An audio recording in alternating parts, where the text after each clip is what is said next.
Okay, welcome to Module 2. How are you feeling after Module 1?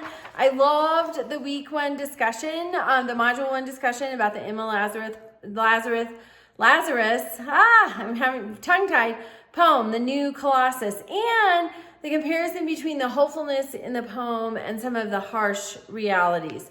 So this week we are jumping into Module 2, and we're going to look at some of the more marginalized groups. So this week, specifically, they're highlighting Latino and Asian.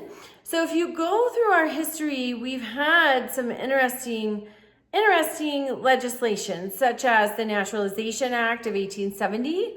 And so that was immediately after the end of the Civil War, and about 5 years after the end of the Civil War. And the Naturalization Act of 1870 said that any free white person living in the United States for 2 years could have citizenship, so kind of an amnesty type program, but with some parameters. Then we see the Page Act of 1875 that prevented immigration from China, Japan, or other parts of Asia into the country for forced labor. Also, we did not want indentured servants. We did not want criminals coming in, and no women could come in for prostitution. And I read a story about a woman coming.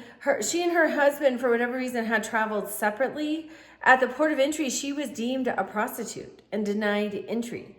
So that was not a foolproof system. And then criminality, today everything, is on our databases. I don't know how that was determined. Then we have the Chinese Exclusion Act of 1882. No Chinese people were allowed into the country except for merchants, students, teachers, travelers, and diplomats. So it's interesting. So this week, you need to make sure that you read the Module 2 guide, review the Module 2 resources. Then you're going to post your initial post in the discussion. Make sure that you're using those prompts. For your initial post, for the replies, use the prompts. They're so helpful. And so you're looking at, why do we need to consider diverse perspectives? And that's to better inform the story. If you have two friends that get in a fight, you're not just going to listen to one person's take on things. You're going to listen to the other person too. And hopefully they're both honest. And so the truth, is hopefully somewhere in the middle. That's not always the case though. All right. And then you're going to complete your topic proposal. Please consult the guidelines and rubric. That is your lifeline for successful submissions in every assignment in this class. And then you go to the project resources, and that will give you some ideas. So all of the topics listed there are fabulous. I would add, though, I think you could also do Native American history, because we have the Indian Removal Act of 1830, the resulting Trail of Tears, so much tragedy.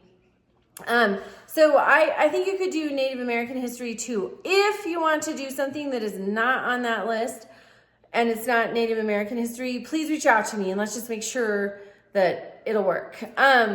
Also with gender, you could look at the 19th Amendment, that finally women have the right to vote in 1920. Just barely 105 years ago. That's not that long, really. The Equal Pay Act of 1963, it prohibited different wages based on gender for the same job. So many developments and things, eugenics and sterilization, forced sterilization. That is a wild time in our history, especially if you can consider maybe some of the Supreme Court cases.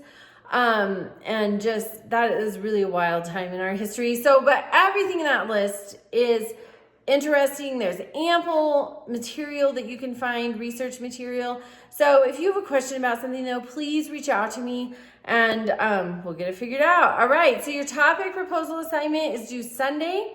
And then of course you need to reply to 2 of your peers. Have a great week.